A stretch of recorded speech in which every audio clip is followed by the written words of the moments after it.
हाँ, निकाल सकते हैं। इस फॉर्मूला से अब जो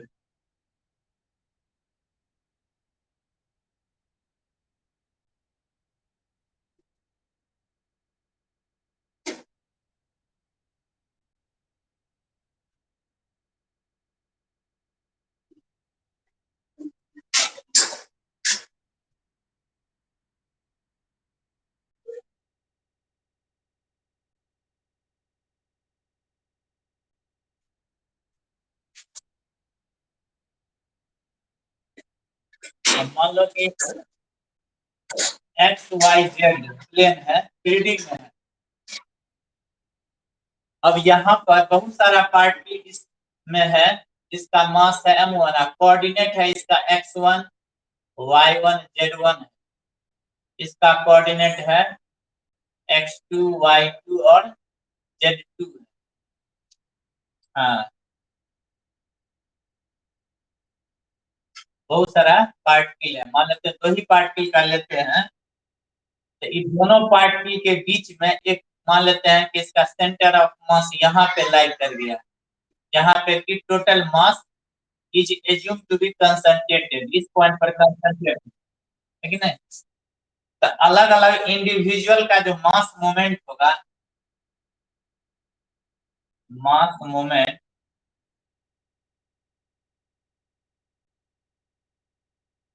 टोटल मास मोमेंट जो होगा टोटल वो हो जाएगा m1x1 प्लस m2x2 होगा। y एक्सिस के ऊपर अब जो होगा मास moment of centre of mass का जो मास मोमेंट होगा वो होगा m इंटू, मान लेते हैं कि x है सेंटर ऑफ मास, x बार मान लिया, ये हो गया सेंटर ऑफ। हाँ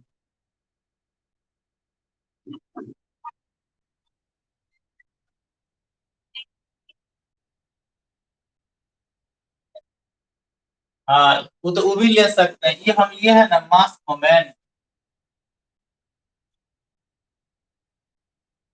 वो लिए हैं वाई एक्सिस के अबाउट लिए हैं।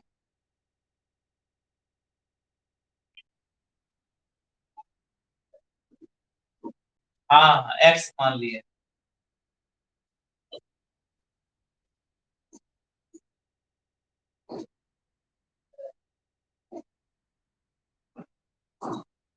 तो सेंटर ऑफ मास हो जाएगा m1x1 प्लस, हाँ लिख सकते हैं। इसी तरह से सिमिलरली वाई एक्सिस के अलॉन्ग जो होगा Y coordinate centre of mass का हो जाएगा m1y1 प्लस m2y2, अब बाई हो जाएगा m1 प्लस m। इसी तरह से हो जाएगा।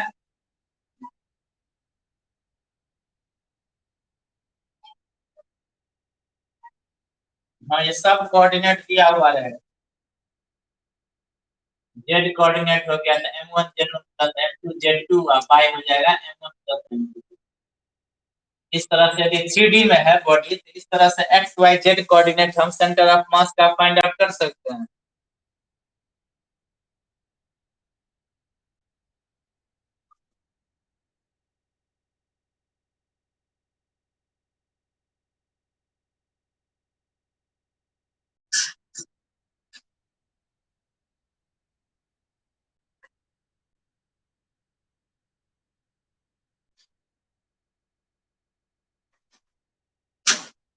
अब देखो इसी पे क्वेश्चन है कि फोर पार्टिकल्स है,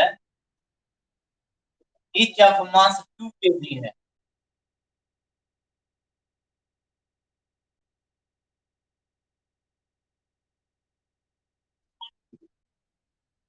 हाँ, केजी है, 2 kg है। हर एक का मास इक्वल है और इसका लेंथ है 4 मीटर, साइड लेंथ स्क्वायर है। तो का निकालना है find the centre of mass of the system of 4 particles, system of 4 particles का centre of mass find out करना है। ठीक है।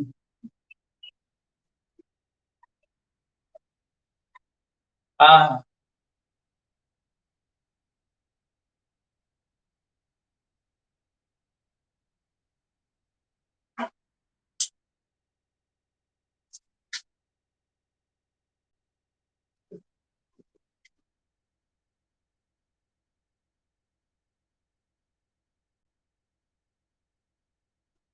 बात है, इसमें डिस्टेंस लेंगे तो कहाँ से लेंगे, सो देखना है ना।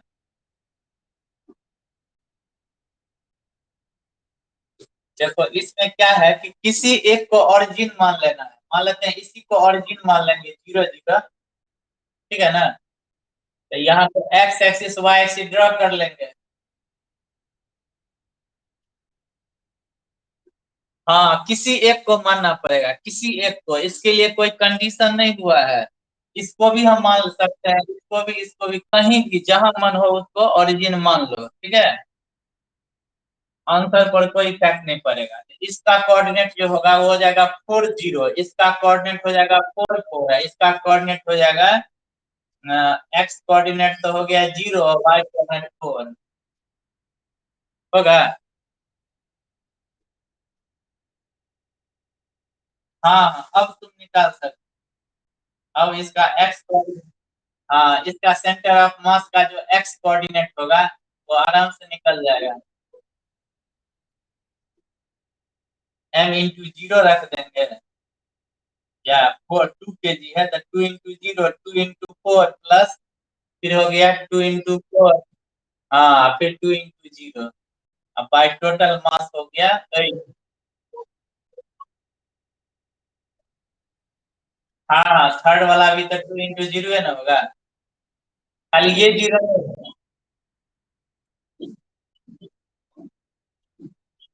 हाँ, तो एक ये हो गया 2 है, इसका एक्स कोऑर्डिनेट 4 है, ये भी है एक्स कोऑर्डिनेट। तो 16/8 हो जाएगा। तो 2 हो जाएगा, 2 मीटर निकल गया एक्स कोऑर्डिनेट। इसी तरह से वाई कोऑर्डिनेट भी लेंगे।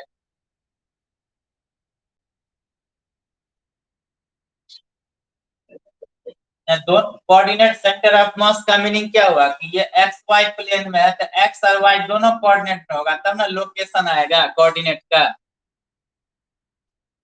इसीलिए वाई कोऑर्डिनेट भी निकालना पड़ेगा ना। इसका भी वही होगा, 0 + 0 × 2 प्लस 4 × 2 और प्लस 2 × 4। तो इसमें भी वही उतना ही आएगा।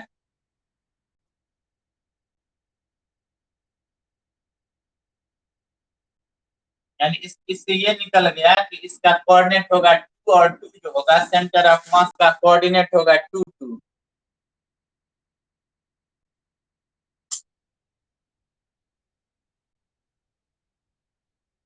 समझ गया।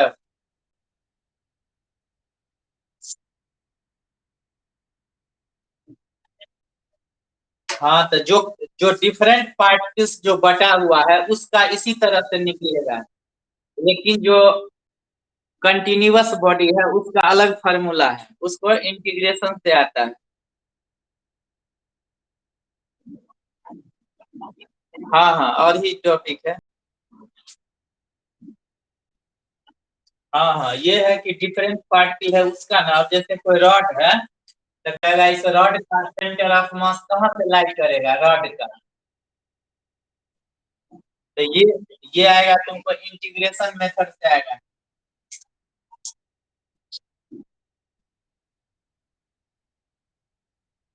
तो टाइम हो गया आज क्या। हाँ, 2 बजा है।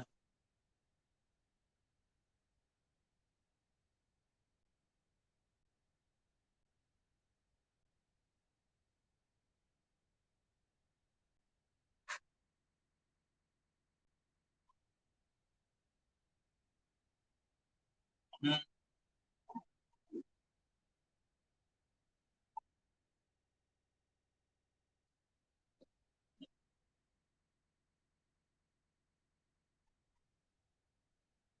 तब तो वो एयर में फ्लोट करेगा।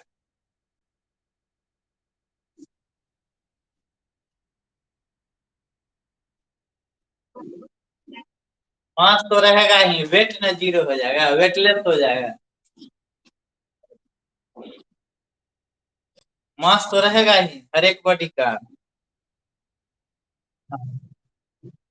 हाँ,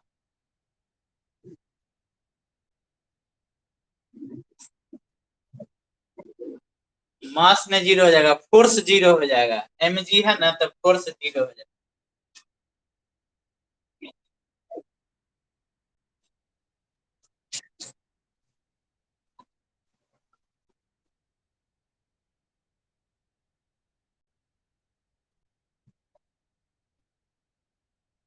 ये तो एक ही दिन का टॉपिक है, छोटा चैप्टर है।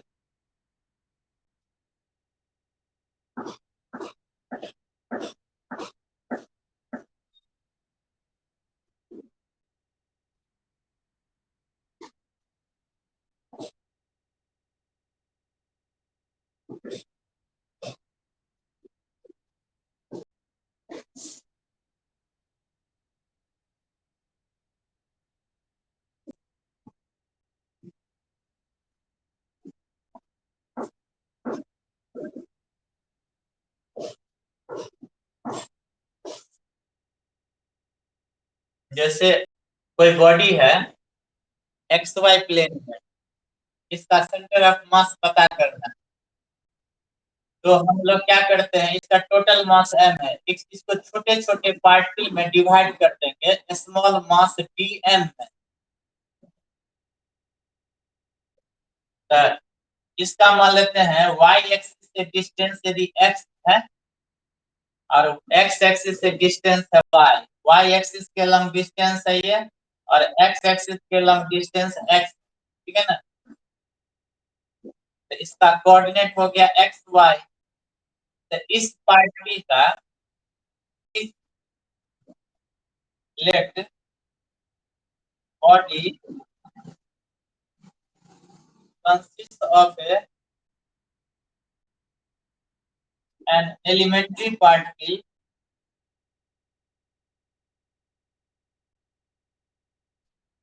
of mass dm। तो इसका जो मास मोमेंट होगा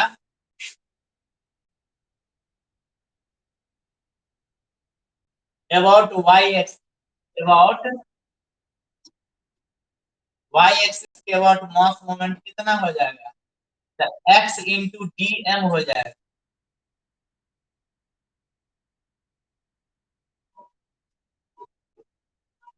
ठीक है ना।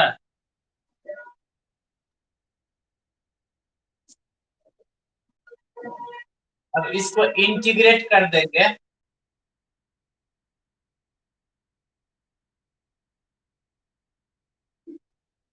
तो ये हो जाएगा एक्स डी एम हो जाएगा। ये हो गया टोटल बॉडी का मास मोमेंट आ जाएगा।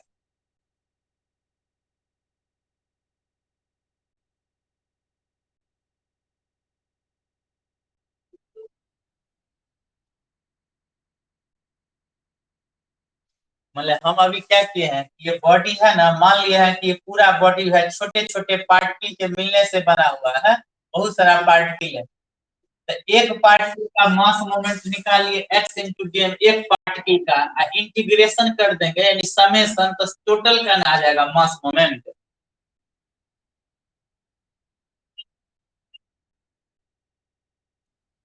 हाँ, हाँ, ये एलिमेंट्री मास है ना, एक पार्टिकल का मास है डीएम। पूरे बॉडी का कैसे निकलेगा, इंटीग्रेशन से निकलेगा ना।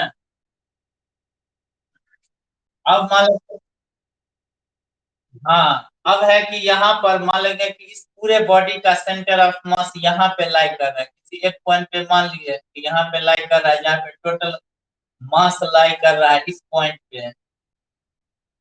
इसका कोऑर्डिनेट है एक्स डैश और वाई डैश मान लेते हैं, इसका कोऑर्डिनेट है सेंटर ऑफ मास का। तो मास मोमेंट जो होगा ऑफ सेंटर ऑफ मास का, जो मास मोमेंट होगा वो कितना होगा, m इंटू एक्स डैश होगा। ठीक है, about Y axis, about Y axis के अबाउट ले रहे हैं। अब दोनों को बराबर कर देंगे, इसको और इसको, ठीक है ना। तो बराबर करने, हाँ हाँ, सेंटर ऑफ मास का मास मोमेंट, सेंटर ऑफ मास। अब इक्वेट कर देंगे तो फ्रॉम इक्वेशन 1 और 2 आ जाएगा।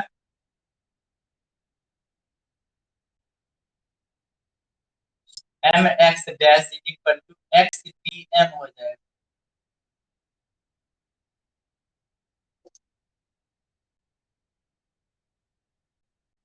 तो इससे आएगा तुमको एक्स डैश जो है सेंटर ऑफ मास हो जाएगा X D M by total मास।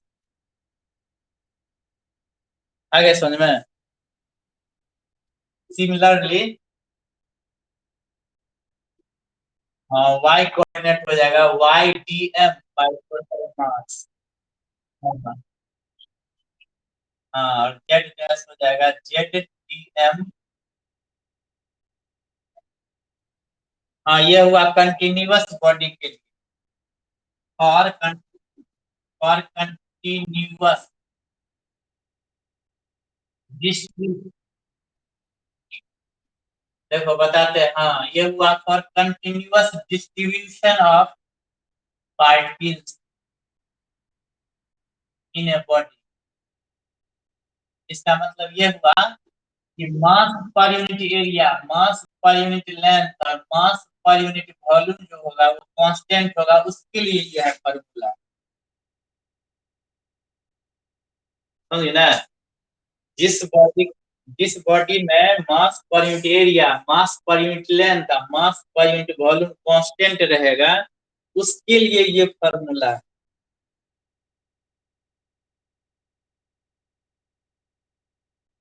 अब समझ गए ना।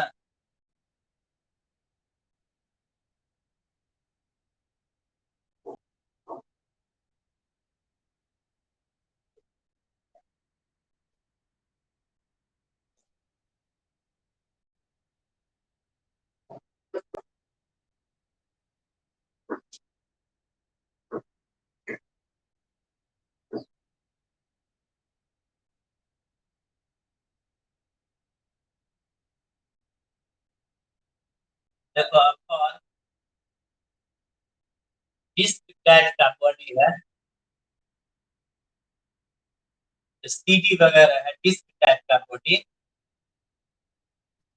तो उस बॉडी के अंदर मास कहाँ पे रहेगा? एरिया, एरिया में डिस्ट्रीब्यूट रहेगा मास, जिसको हम सिग्मा मान लेते हैं। तो एम इक्वल टू क्या हो जाएगा? सिग्मा ए।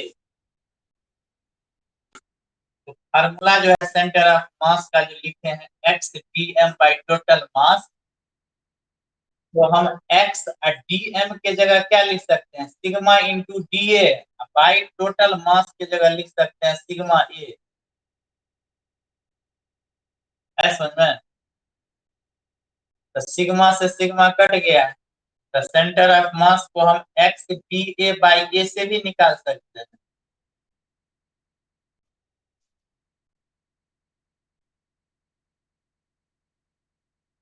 हाँ, वो तो constant.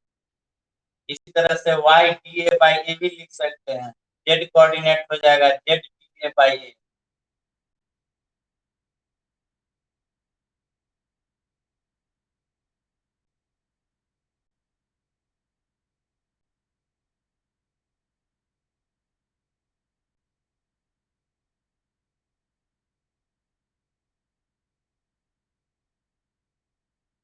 If mass per unit volume यदि कांस्टेंट है, तो हम लिख सकते हैं x dash equal to x dm by होता है m, तो dm के जगह लिख सकते हैं x रो dv, मास के जगह लिख सकते हैं रो, तो रो से रो कट गया, तो लिख सकते हैं x dv by total volume. हाँ,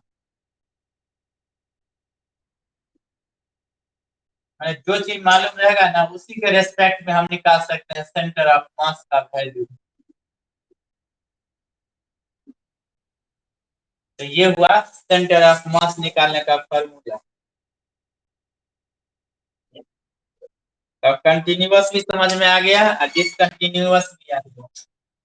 अब इसमें कुछ नहीं है, अब इसमें तुमको हम बताएंगे सेंटर ऑफ मास किसी रॉड का कितना होगा, डिस्क का कितना होगा, सीडी का कितना होगा, हमने हर टाइप के बॉडी का सेंटर ऑफ मास हम कैसे निकालेंगे।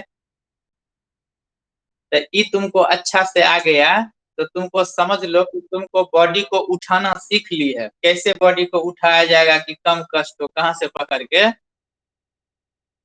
तो ये यदि सीख ली तभी तुमको घुमाना आ जाएगा, रोटेशन कराना, नहीं तो रोटेशन होगा ही नहीं कोई बॉडी। नहीं तो स्टूडेंट रोटेट करने लगता है। इसीलिए सबसे इम्पोर्टेंट यही है।